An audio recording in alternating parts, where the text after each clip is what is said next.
everyone, and welcome to another exciting edition of the Margaret Consult Media Chat Room with Conversations in Human and Development. My name is Faith Afolabi, and I'm the host of the show. Over the last few weeks, we've had various professionals come share their experience on how to set their journey, and today won't be any different. We'll be going on a very short break, and when we come back, we'll meet our guests today. Stay tuned.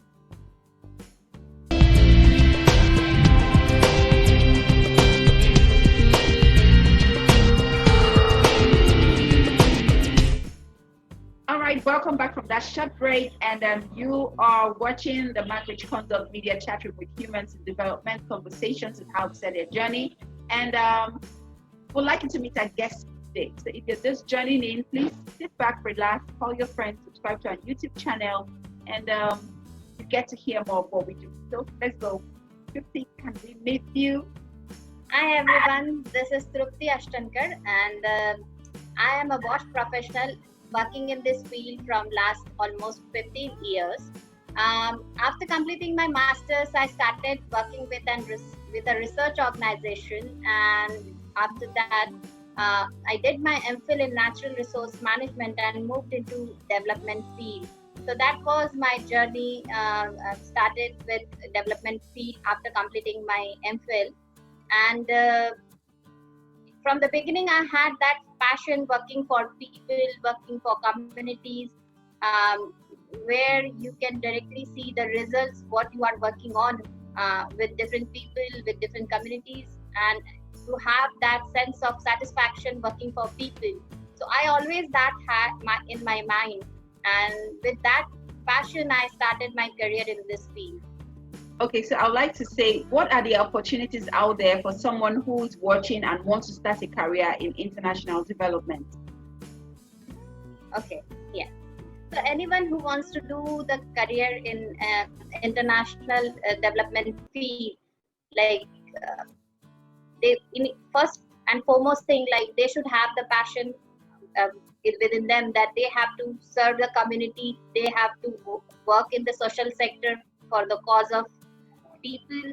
So with that they can begin, and the other thing is like the required knowledge or required skill for that particular job. So in the development field also there are different areas where you can work in, like there is programs, there is advocacy, there is communications. So there are in programs also there are different thematic areas: education, water and sanitation, health, so child protection. So accordingly you can see like what you are more interested in and what is your previous educational background that can help you to build your career further, and with that passion you can go ahead. Wow, this is very interesting to hear the various areas that are in international development for one to start off a career. So I would like you to share with us, has there been any time you've had challenges in your career? And if yes, how were you able to handle that? Like pressures from home, something? Yeah. So for any development professional, it is very important like to travel and to experience their projects going in field. And for that they have to see the field is a laboratory for them where they can experiment and where they can do the observations with the community. They can learn from community, they have to listen to community to understand their problems, and they have to work on the solution in a participatory way again with the community. And for that you need to travel a lot, and that is the main challenge with your work and home balances. You have to manage the travel as well.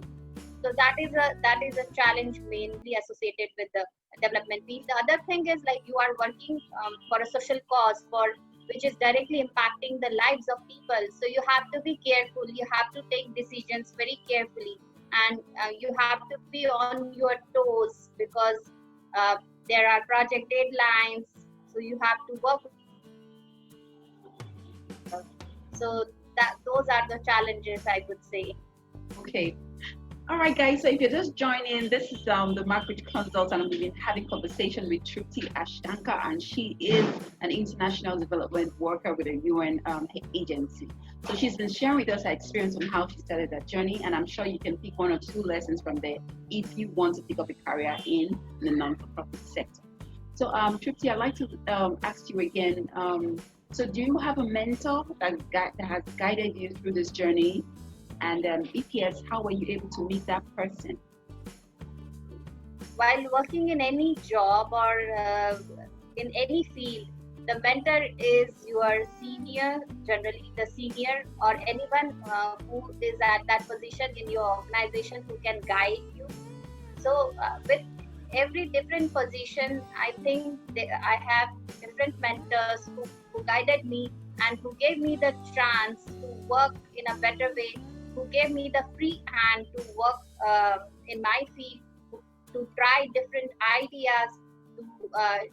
When I started my career, I still remember when I started my career in the research organization, the senior over there who always supported me to try out different things. So in a way, when you work and when you go further in your field, you always see that you will find someone who you can say is a mentor and who will guide you and who will help you to go ahead. And you have to recognize that person. Maybe it's your senior, maybe it's your colleague, maybe it's your team member, anyone it could be.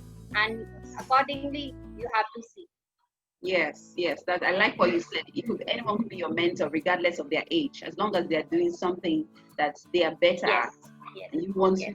There are many times the young professionals who come with different ideas, who come with different skill set, and maybe you can learn from them as well. Yes. So in that case, they could be also your mentor sometimes. Exactly. And your mentor can be someone who is inside your organization, or they could be out of the country. These days, people relate online. So most times I look at people's profile on LinkedIn, social media, and I follow them, and they are my mentor. I may not talk with them physically, but following them, what they do and learning from what they do helps me to be better at what I do. Okay, yes. All right. So people want to come into the non-profit, but they don't have any experience. How would you advise them to go about that? The good thing about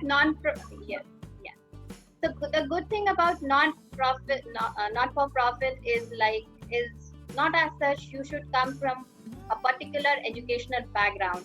You can see people from different educational background working here, but once coming into field, you have to pick one area and you have to start building on that.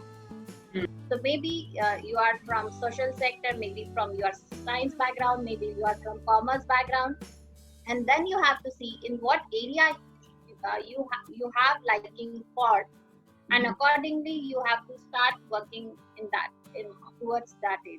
I'm working in the water and sanitation sector, but I did my master's where I focused more on water technologies and sanitation. And further, I did my MPhil in natural resource management, and then I built on my career. So it depends, you want to be a special domain area expert, or if you are working in the community as a community person, then it could be any educational background. You can move on, and then you can take that experience and start working on. Okay. So are there volunteering opportunities in India, internships? How does it work? Yeah, many organizations have internship programs along with UN agencies and other development agencies also. They have internship programs, and many international students also come to India to take that experience of internship in India. So I would suggest those who are interested to work in this field, to build on their career in this field, they should do such internship while studying and take the experience of the sector. Volunteering and interning. Yeah, because some people come out and they say, okay, how do I get the work experience? But you just said it. So while in school, you can actually get that experience if you're able to plan your time and you're really serious about getting involved in a career in the non-profit sector. Okay, we'd like you to have a final word for our audience watching out there, and we'll call it today for today's show. Yes. So what's the final words for someone watching out there? So the final word I would say is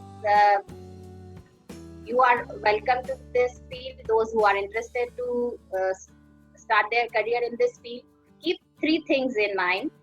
First is like for this is your community, is your laboratory, and try to experiment as much as you can there.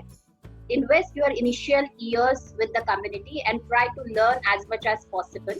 Second thing is when you begin your career, when you are into your career, try to attend different workshops and conferences. Try to gain the experience and try to hear different experts, learned people, their ideas, their thinking.